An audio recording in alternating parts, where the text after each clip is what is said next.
Here's how the riders line up for race 2, which is MX2 and Open. My name's Paul Malin, alongside me, four-time Motocross of Nations winner, Rick Johnson. Ricky, USA qualified on pole yesterday with the qualifying races, and this time around it's the MX2 rider Justin Cooper and Chase Sexton for the Open class riders. All the rest of the riders there on screen. What have you made of that first race so far, and what can we expect? Because the rain looks like it's starting to come down again. The track was drying out perfectly, so we may get interchangeable conditions again towards the end of the race.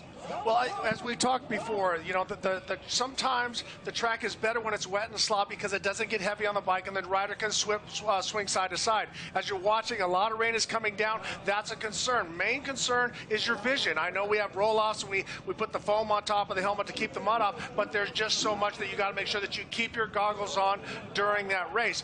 But it was huge for Eli Tomac to come out and win that first round because that gives them a little comfort.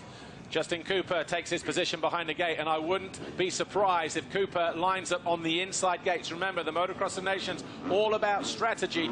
Chase Sexton may have gone to the outside. If we can get a pan, we will do from the inside gate. As we look down right, it will be panning left to right for us towards the box. But if you are first picked, like Team USA, your first rider will go as first available gate wherever he wants to go, and then so they get gates 1 and 21. Dylan Ferrandis will be lining up for France alongside his MX2 teammate Marvin Musquin. They put in a good performance in the first race, and if you weren't with us, USA lead the way on 10. They had a first and a 9th in that first race. Australia on 13, Belgium on 14, France 17, Italy 22, the Netherlands 23, and then we start hitting some big numbers. But as the rain continues to fall down here, we've got an interesting matchup with the two Lawrence brothers. One on the 250 there, Hunter Lawrence, and his brother Jet on the Open class bike 450, making his debut for the first time. And there is Jet Lawrence. Is he inside or is he towards the outside? That is going to be the big question. Looks like Hunter down the inside there in gate number 4. And Rick Johnson, you've obviously raced this, won it 4 times. Gate pick is crucial, especially when you get conditions like this. Well, and I've always said condition over position, but we have the grate behind the gate, and what that does, that makes it consistent. But as the riders look before they do the parade lap, they can see what it's like on the other side. The track crew has done a great job scraping the mud off, but it is raining a lot more than we anticipated right now. The Fly Racing 15-second border for the second time today. It is raining right now, and the racetrack here at RedBud. It is MX2 and Open. Who will it be that grabs that all-important foxhole shot? USA leading the way at the moment in the general classification, but Justin Cooper is going to be over on the inside there. Chase Sexton a little bit further down for the USA. And will they have all the small bikes in? Well, Anstey gets a good start from the inside for GB, or is it Tommy Searle? Actually, Searle goes down. So GB and Ferrandis in there as well, 15. And the German in there is the Italian, Mattia Guadagnini, who leads the way for Italy. But for America, this is the race that they've wanted to see. You got Jet Lawrence, who's the lights 250 champion, and the runner-up in 450 to Eli Tomac, Chase Sexton. So now we have a race on our hands. We got Italian out front with America and Australia second, third. Yeah, Guadagnini leads the way from Chase Sexton now. He's already found his way past Jet Lawrence. But look at that, Australia third and fifth, and Cooper in there as well. So a good tactic to have your MX2 rider at the inside if you're the United States, and also Hunter Lawrence getting a good jump from there as well. But perfect track conditions at the moment. Yeah, but as you can see, the rain is coming down hard. It's going to get better, then it's going to get worse. Right now, it's going to get a little bit lighter, but right now we see Chase Sexton looking to the inside. Yeah, Sexton menacing there in second position, but he's being harassed by Jet Lawrence already. Two teammates from the same team, but on on the 250 and 450 in the USA. This time they're riding on the same class, but for personal pride, country pride, national pride. But it's the Italian Guadagnini, Italy, the defending champions, don't forget. And he was in a rookie year last year when he helped Team Italy to win it. But the rain falls down. Sexton there in the second position on the 103. And the green and gold of Australia, Jet Lawrence, on his big 450 bike debut this weekend. He is there in third place. Well, I talked to Lucas Martel, who is Jet's manager, and he says Jet was immediately comfortable on that 450. Fourth position, Justin Cooper, and then Hunter Lawrence was, but has Hunter Lawrence disappeared? We'll soon find out as they make their way back into view as Guadagnini goes to the inside.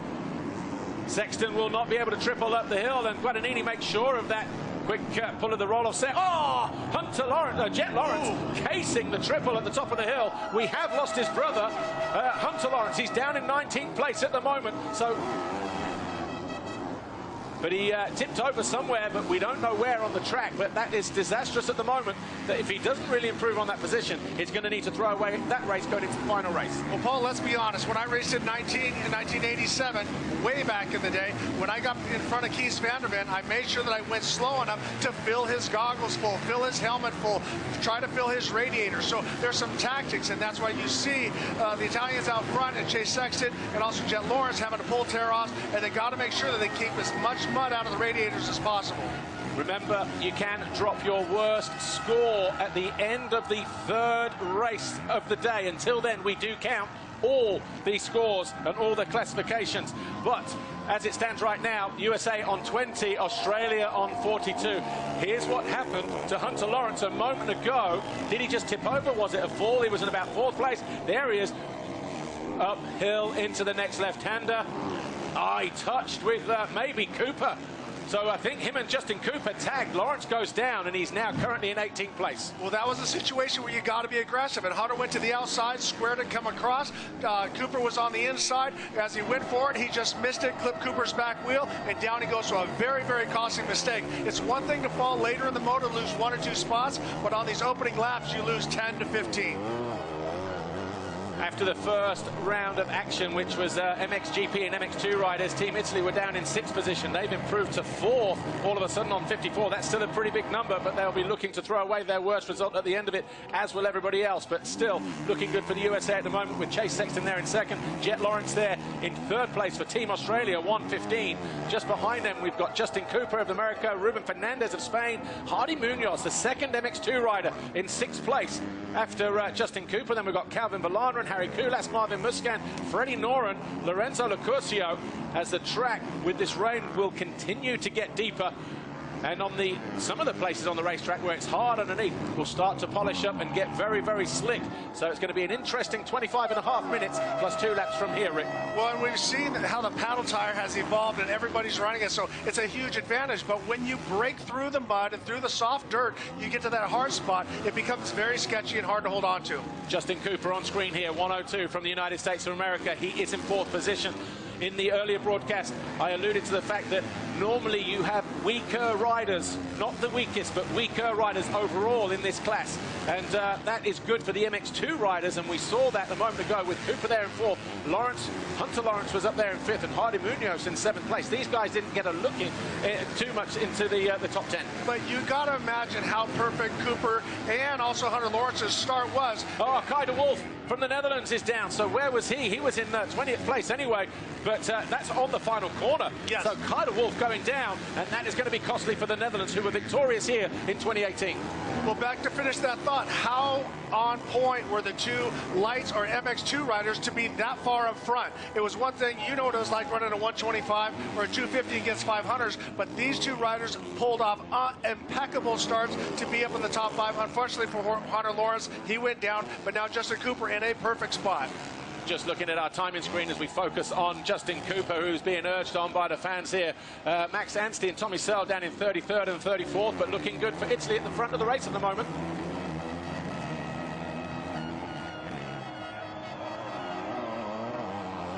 So Mattia Guadagnini continues to lead. Looks like there's a bit of respite in the rain on this part of the racetrack for the Italian, who continues to lead the American, Chase Sexton and Jet Lawrence. Lawrence closing in on the American, though. Well, that's the one thing about this race, is that you go in with a strategy. Roger DeCoster has won this so many times. If he wins this will be his 23rd victory as a team manager, not to mention all the wins that he had for Team Belgium. But to finish that thought, that as a rider, you know that what you need to do, and right now they're letting them know as far as points. And Guadagnini is out in front, but he's just staying outside of his roost, but he's got to watch Hunter Lawrence, and we see Guadagnini clear the Rocco's lead.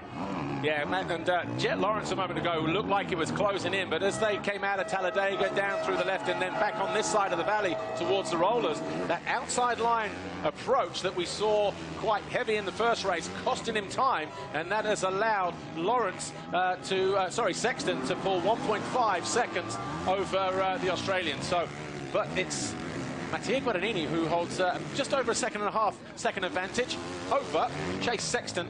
Lawrence closing back in, though, just behind him. Guadagnini got a little bit bigger body, a little bit a taller rider, and I think if you use that to your advantage in the mud, it definitely helps. We see Chase Sexton, also another rider that's a little bit tall, but now watching Jet Lawrence, I think he's going to get faster as the race goes on. He hasn't been on the bike that much. I tell you what is interesting, Dylan Ferrandis, he fell at turn 1. He has pulled his way up to 11th place. He is on a charge for Team France, and his teammate Marvin Musquin just ahead of him in 10th place. So the French are not done yet. Dylan Ferrandis not done yet. And if we get a replay of the start at some point, you'll see Tommy Searle was the first rider to go down for Great Britain. He is buried down the inside. It's Jet Lawrence. Knacks his way into that bottom corner, turn 7. Somehow managed to keep it up on 2 wheels. A great save, Paul. You were looking at scoring and timing at the time. He lost the front wheel, caught it, went back the other way, jumped another line, then when he dabbed his foot, threw it over the other side, looked like Jeremy McGrath in the 90s. I was talking to his dad on Friday, and he said, the advice I've given to Jet is, as it's his first time on a 450, if you feel that you are arms and legs all over it, you're overdoing it, go back to a pace that you are able to work with. So, obviously, I'm not sure if he's on the limit there or not.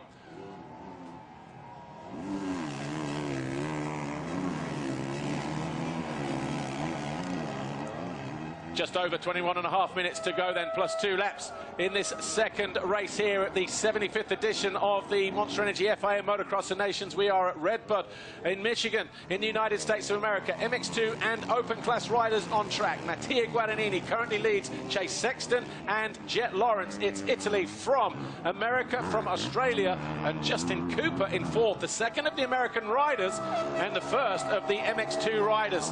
And that is looking good.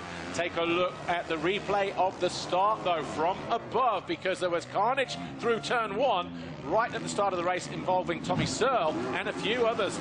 Searle over on the right-hand gates, just getting a good jump, and ahead of the other Italian is just behind Jet Lawrence there. Maybe clips his rear wheel. Yes, he did.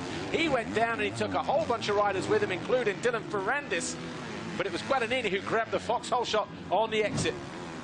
As we're watching Guadagnini right now, if you're a rider and you're trying to wonder how to ride mud, watch these riders here. We're further back in the pack. We'll figure out who that is. That's Ferrandis as he starts to work his way forward. Dylan Ferrandis was so fast in the qualifying yesterday, and now he's working his way back up. Yeah, Marvin Musquin, the rider in the middle, the lead rider for France at the moment, just behind Freddie Noren of Sweden, who buries the front end too deep. The other of the French riders, Dylan Ferrandis, just behind him, the third rider in shot. As Musquin on the 250, Noren on the 450. Still hanging on for Sweden.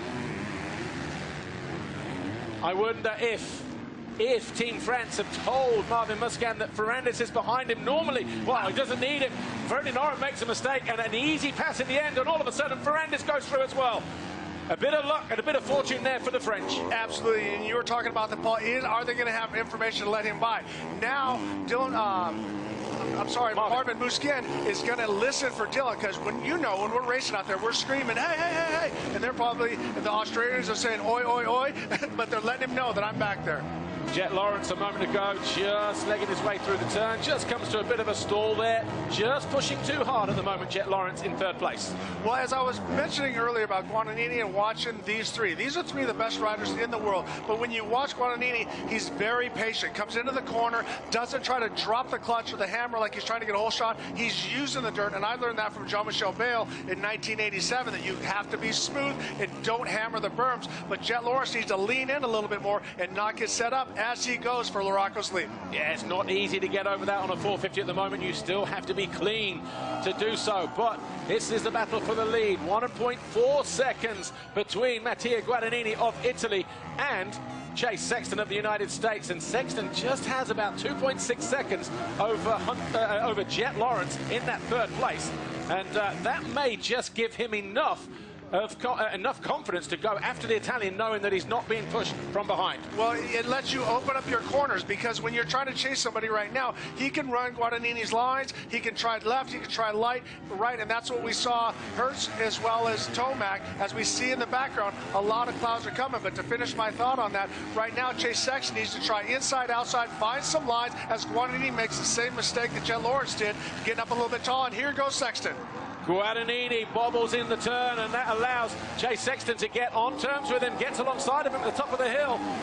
He goes to the inside. Guadagnini should, and a mistake there from Sexton as well. So all of a sudden, Jet Lawrence back into play. The three riders separated by less than a second at the end of lap 4 as we embark on lap 5.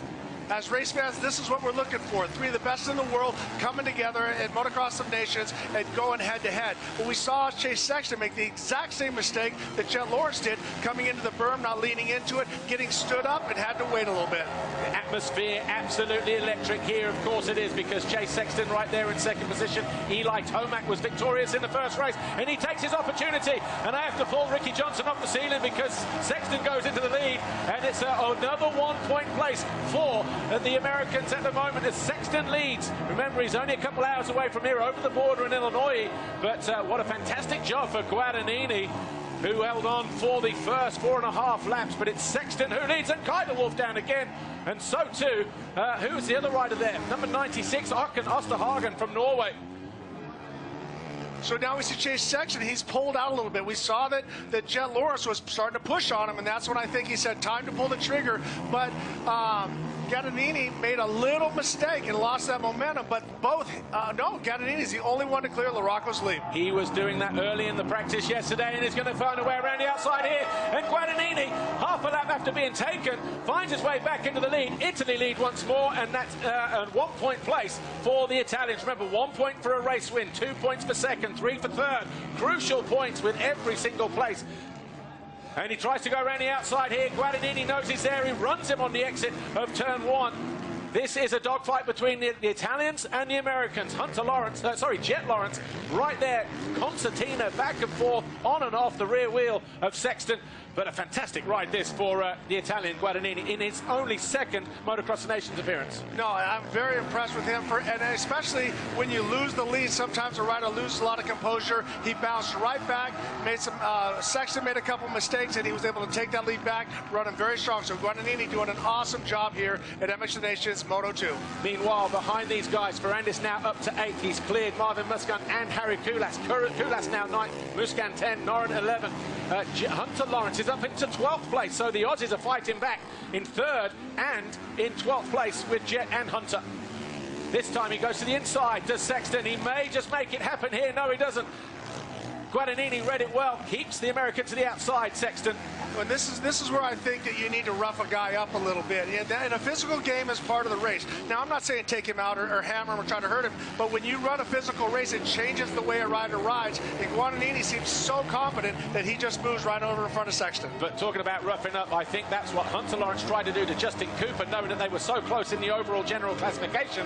It came off worse for him. He took the risk. Cooper stayed up, Hunter went down. Yeah, exactly. You have to be in position. You got to take control, and that's where it also says, you know, my friend Chris Brennan from Jiu-Jitsu says, position before you try to submit somebody. So you got to make sure you're in the right place if you're going to be aggressive, or you're just going to go down, especially in these runs. When we look at the overall classification at the moment and the top 3 closing up here, in fact, we'll do the general at the moment, but with 14.5 to go, this one is going to go all the way down to the wire.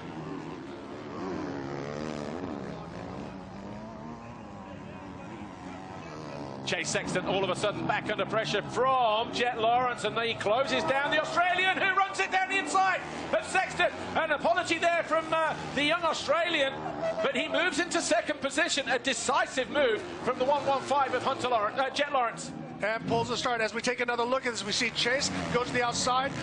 Jet shoots it in, slides out, not looking at him, looks at him, kind of like, sorry about that, buddy. We got to be under the same tent after this race. So not a dirty move, but he was a very aggressive move. And now let's see what happens between Guadagnini and Lawrence.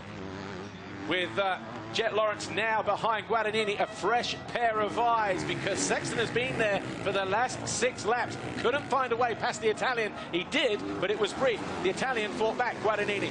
This time around, though, Jet Lawrence, he's been able to watch where those two have been better or worse than him, and he's going to be utilising that information. He's going to cut to the inside here, and will it be an easy pass for Jet Lawrence, yes or no? When he gets onto the rear wheel, he tried to be aggressive there, but he just ran into some deep stuff through the mid-turn, and it's Guadagnini who continues to lead the way. I think you're going to see Jet Lawrence go for a move as quick as possible because he's been eating rouge from Chase Sexton, and he wants to get in clean air and start to throw some dirt in Guadagnini's helmet as well. A mistake at the bottom of the hill there for Guadagnini allowed Lawrence to get up on the run of the inside of Guadagnini, but Guadagnini kept him back there in second place. As Lawrence comes back for more, jumping long into the turn, very reminiscent of his Dutch skills from his time in Europe. He's all of a sudden found some speed, and he charges down the inside, takes the lead away from Guadagnini. It's Australia and Jet Lawrence who lead in race 2. And this is what I was talking about. Make the definitive alpha male pass. He squared him off, went to the inside, and gave Guadagnini no choice but to let off. So 12.5 to go. Chase Sexton just losing a little bit of time here at the moment, but he will regroup, I'm sure, in the next few laps. So Jet Lawrence, your new race leader, with just over 12 minutes plus 2 to go. He found his way past Mattia Guadagnini a moment ago, and Chase Sexton just down there in the background in third. But Jet Lawrence, at the end of lap 7, a leader for the first time.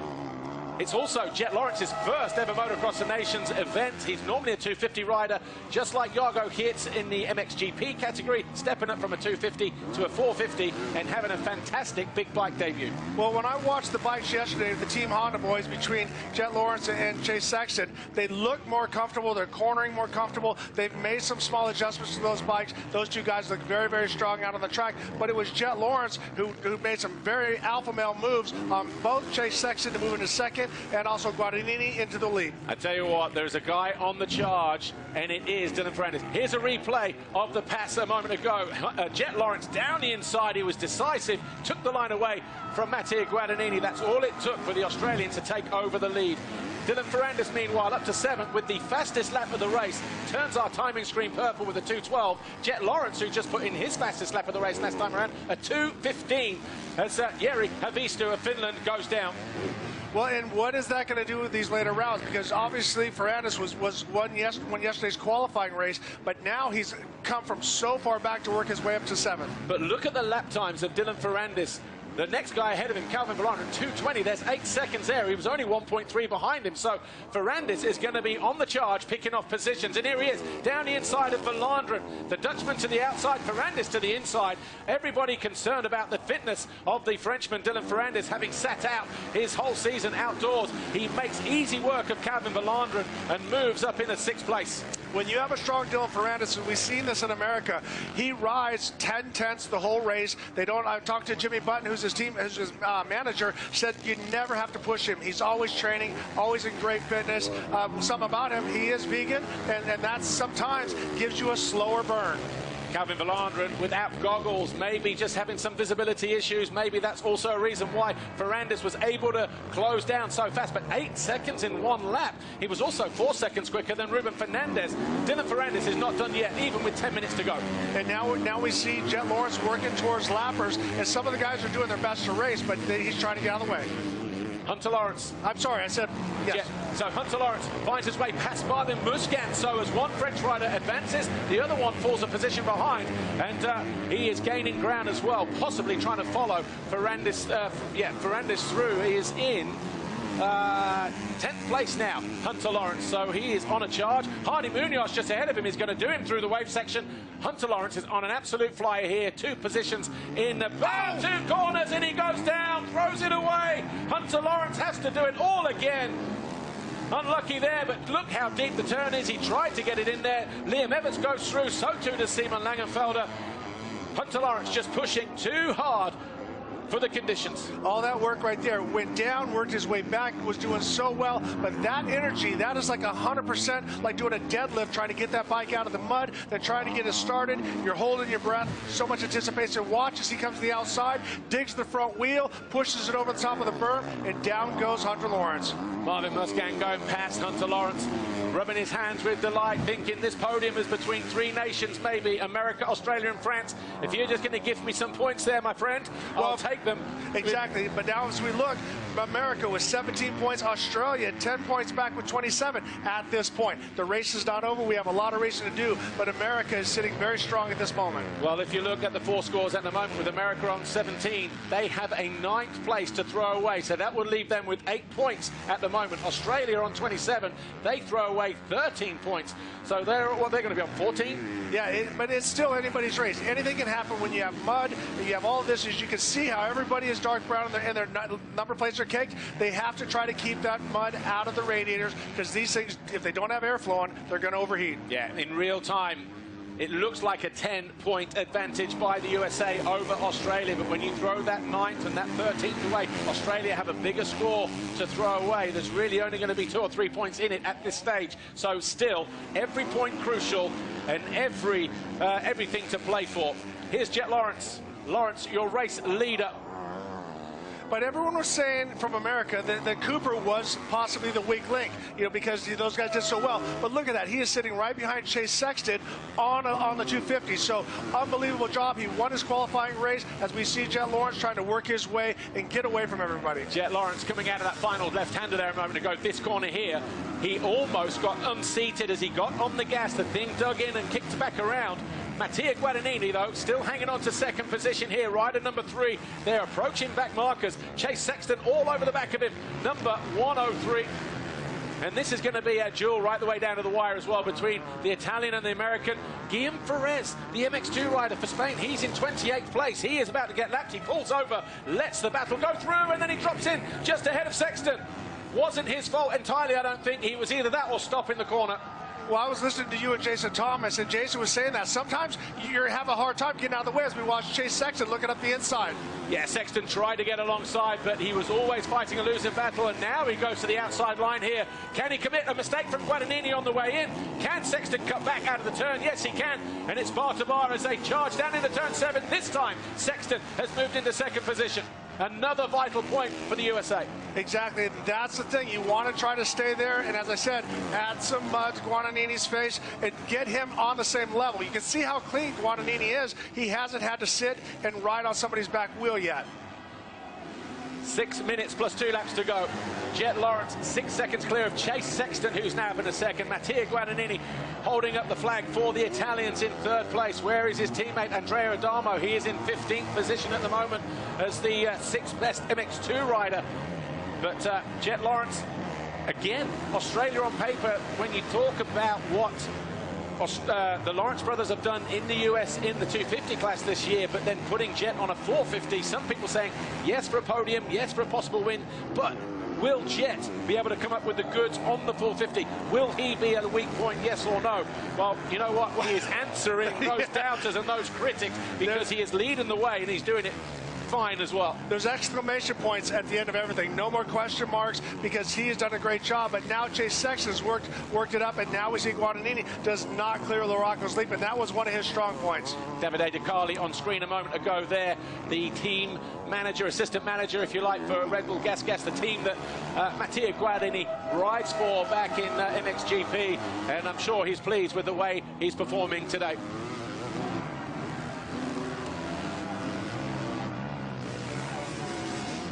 Mattia Guadagnini then, he upheld the honour for the Italians last year. It was him that got Italy over the line for the most part. 2 good, solid rides, although it was Alessandro Lupino's final race result that did get them there in the end for the Italians to win on home soil, and the only medal, the only trophy that Tony Cairoli had never won as a professional. 9 world titles, yes, but a Motocross of Nations, no. This guy coming into the goggle lane for Goggles, the rider that just went out of shot there a moment ago.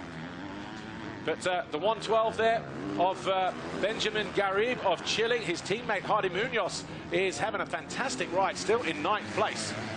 And I think opening a lot of eyes this weekend, the young Chilean, 2nd MX2 rider, by the way.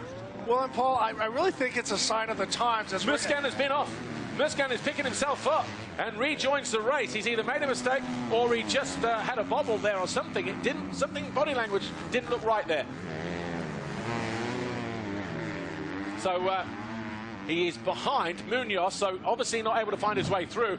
Right, watch this here. Did he? There was definitely body language. Yeah, look, he just had to hit the brakes.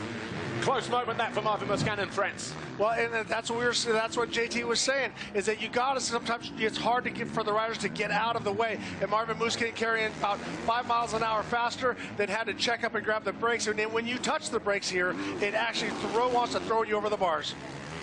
Marvin Buchanan tries to get back down the inside of the Chilean Hardy Munoz, and this time he gets alongside, but will the Chilean give him the room he needs? Yes, he does, but it's still a long way to go around. But Buchanan, a former two-time MX2 world champion, of course, finds his way up another position. He becomes the second best MX2 rider as he moves into 9th place. Well, Munoz obviously with a great start, working, now he's just got pushed back one spot, so he's in 10th position, but an unbelievable job for another lights rider. Meanwhile, 11 laps complete, a 2:16.5 for Jet Lawrence, our race leader. We're waiting for Chase Sexton to come over the line. The gap now 13.2 as Sexton posts a 2:18. He is 4.3 seconds clear of Guadagnini. Justin Cooper still there in 4th, and Cooper 2:18.1, knocking on the door for Guadagnini in 3rd, who put in a 2:20. So all eyes will be on the battle for 3rd place between the number 3 and the 102.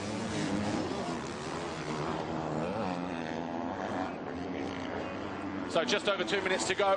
Paul Malin here alongside Ricky Johnson. And there's Dylan Ferrandis. Ferrandis is still climbing up the leaderboard. He's in 6th. He's got Ruben Fernandez right there just ahead of him. Has he? Yes or no?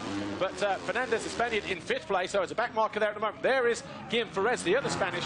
But what a charge through the field this has been for Dylan Ferrandis. Off the ground at turn 1, up into 6th place. But if we look at the time, what we did not see when we were off camera is Ferrandis got a 2:22. So he must have gone down again to lose some more time. So Ferrandis has made a couple very, very hard bobbles, but now still working his way forward. Yeah, back markers. And actually, when you think of the first race, how passing was not at a premium. Obviously, we had difficult conditions early on. The first sort of 7-8 riders all stayed. 9 riders stayed in the same positions throughout the entire race. But for Dylan Ferrandis, if somebody had said it's difficult to pass, it's one line, this, that, and the other, he charges down the inside of the back marker here. But he has slid his way through the field from a first-turn crash, and he is there in 6th place. Where is Fernandez? Fernandez is already at the top of the hill and back in the opposite direction. So Ruben Fernandez does have some breathing space. 12 seconds between Ferrandis and Fernandez. Trying to say that 10 times. All right, so a little homework here. Jet Lawrence has the fastest lap of a 12:14. Actually, I take that back. Ferrandis has got a 12:12. But right now, if you look at the current lap times, Lawrence is 2 seconds faster than Sexton, who is 2 seconds faster than Guadagnini, and Cooper is actually 2 seconds there. So that is an unbelievable 2 seconds per lap if he can continue that. And Paul, is it because he's clearing LaRocco's lead? It's about that differentiator when you do jump it. It could come down to the fact that he's making it over the top of LaRocco's lead. But obviously we're not seeing him all the way through. I would like to go to the battle of 3rd place between the number 3 and the number 102. That was a moment for Dylan Ferrandis. Marvin Buchanan, but nothing too major. But if we can go to Guadagnini in 3rd, because the gap between him and Cooper is about, 3 seconds. And Dylan Ferrandis here in 6th place, setting the fastest sector 4. So the run towards LaRocco's leap and over the finish line.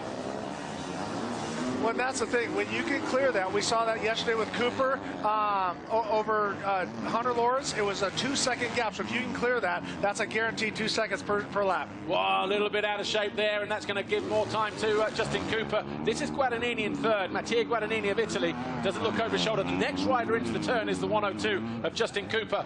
And it's obviously America that are in pole position at the moment, although they can't afford to lose any positions as France are gaining ground. This is the gap between 3rd and 4th.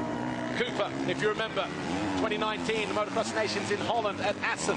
He dominated the qualifying race on Saturday, crashed with Jason Anderson on the first lap of their first race on Sunday, smashed his hand up, rode through the pain barrier just to get a result. They didn't make the podium that day, and he said, if I ever get an opportunity again to ride the Motocross Nations, I am first in line for redemption.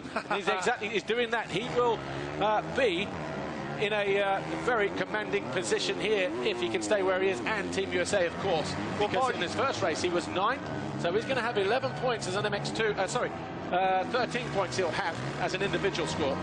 Well, and at that point, we can throw out that 9th position. So great job by Justin Cooper, but he also has the support of the local fans. You've raced in Great Britain. You see that Union Jack out there. You see everybody with the horns cheering you on. That gives you so much adrenaline as a rider, and also you don't want to lose because you don't want to let every fan down. Rick Johnson, you're a 4-time Motocross of Nations winner. You won at Unadilla in 1987 on a muddy day. You and Jeff Ward and Bob Hanna, you know what it's like to have the crowd behind you, because you've also won in Italy at Maggiora, and you know, the other 2 times outside of the USA. So the difference riding at home in a Motocross of Nations for you, was the difference or not really? Well, no, because I always felt that in our era, because of Supercross and the popularity was happening so much with the American riders in Supercross, that wherever we went, we were always second. We were second in France to the French riders, second in Italy, and so on and so on and so on. So I didn't mind that. I knew that I was never going to be first in an Italian's heart at an Italian race, but I wanted to make sure that I had support for the second place guy. Ruben Fernandez in red and yellow, closing in on Justin Cooper, who is also closing in on Mattia Guadagnini with 2 laps to go. Are we going to see a change in the top 3, 4, 5 positions? Dylan Ferrandis about 6 seconds off the pace of Fernandez, but he's whittled that down. He's halved it in the last 2 or 3 laps with his blisteringly fast lap times. We're watching Guadagnini, and he seems to be a little bit passive as we're watching Justin Cooper get more and more aggressive. And I think the track is getting better, a little heavier, like we talked about, but it seems like Justin Cooper is having more luck with it right now because he's on the lighter bike. He can't afford to switch off, though, and this is the gap now. It is coming down between 3rd and 4th. Fernandez on the charge as well. Another rider from Spain on his first ever Motocross of Nations visit, and coming here to RedBud, where yesterday the weather was fine, today not so. But this is a real leveler. These kind of conditions, the track is not impossible to ride. It's heavy. Yes, it's technical. You have to think. But actually, you know what? These conditions have really made this event this weekend today.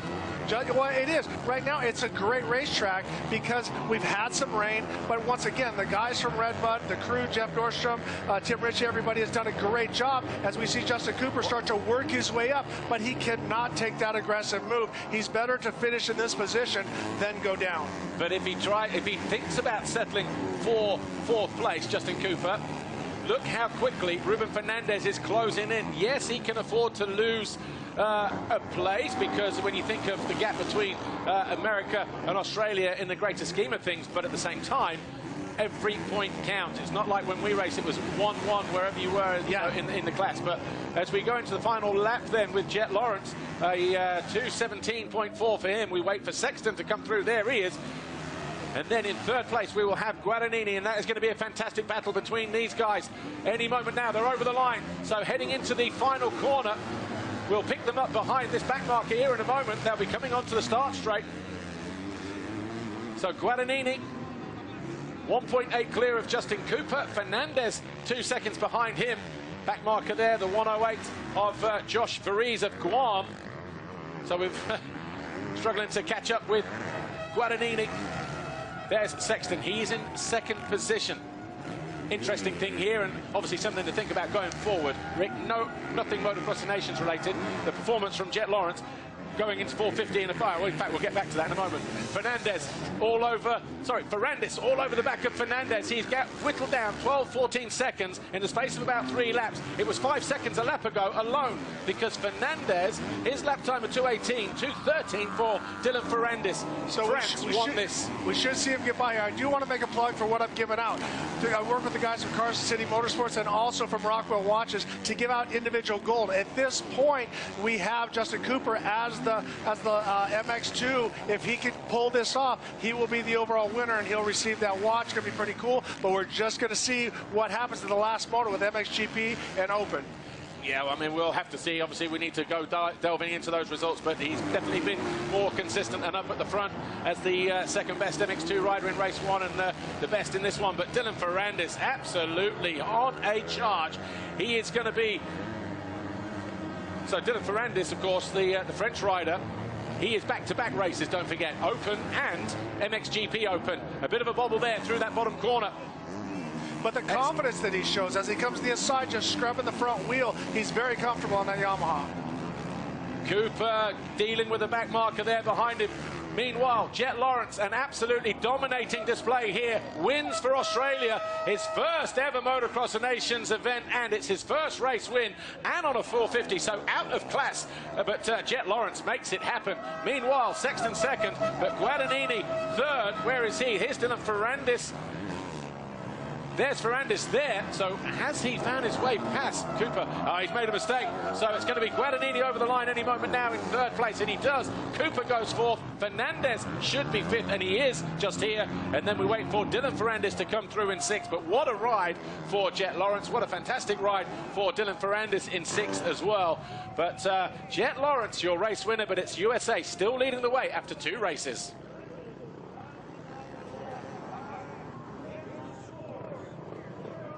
Hunter Lawrence making his way up to 10th.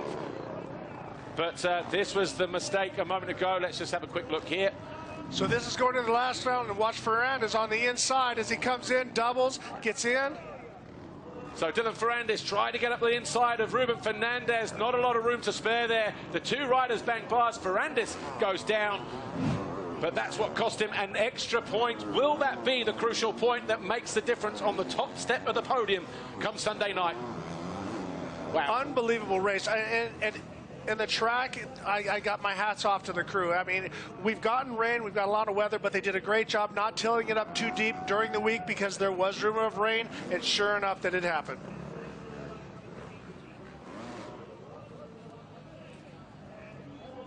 So let's go down to Lisa Leyland. She is with our race winner, Jet Lawrence.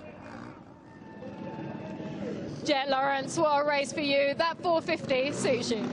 Yeah, no, I was excited so much for it, and it went good first moto. I know the second one's not going to be as easy. That one, it took me a while. I had made a few mistakes and just was kind of trying to push more.